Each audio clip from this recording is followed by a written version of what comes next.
যারা প্রাণী সেসব বেরিয়ে পড়েছে। সভ্য সমাজে এই জিনিস কল্পনা করা যায় না। তাই আমরা জাতীয় কংগ্রেসের পক্ষ থেকে আগামী মঙ্গলবার মহকুমা শাসকের কাছে ডেপুটেশন দেবো এই প্রতিকারের জন্য।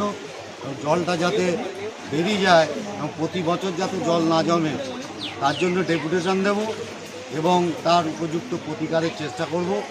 সেইটা না হলে আমরা এসডিও অফিস ঘেরাও করব বা অনশন ধর্মঘট করবো। ওখানে আমরা এই চারঘাটের দিয়াড়ার এই মানুষদের পরিত্রাণ চাই। আজকে মানুষের যে এত দুরবস্থা আমরা নিজেরা চোখে না দেখলে বিশ্বাস করতে পারতাম না যে 25 দিন পরেও এখানে হাঁটু পর্যন্ত জল বিরাজ করছে এবং কোনো বাড়ি থেকে কেউ বেরোতে পারছে না। প্রত্যেক বাড়ি জল ঢুকে গেছে, রাস্তা জল, মানুষ একটা অসহায়ের মধ্যে বাস করছে। আমরা এর প্রতিকার চাইছি এবং যারা এখন শাসন ক্ষমতায় আছে তারা এখানকার মানুষের কণ্ঠস্বর শুনছে না বা প্রতিকারের কোনো চেষ্টা করছে না, উপযুক্ত ত্রাণও দিচ্ছে না। তারও প্রতিকার বা দাবিতে যে পর্যন্ত যেতে হয় আন্দোলন, সেই আন্দোলন আমরা যাব। এখানকার মানুষের স্বার্থে আমাদের জাতীয় কংগ্রেসের পক্ষ থেকে আমরা আন্দোলন চালিয়ে যাব।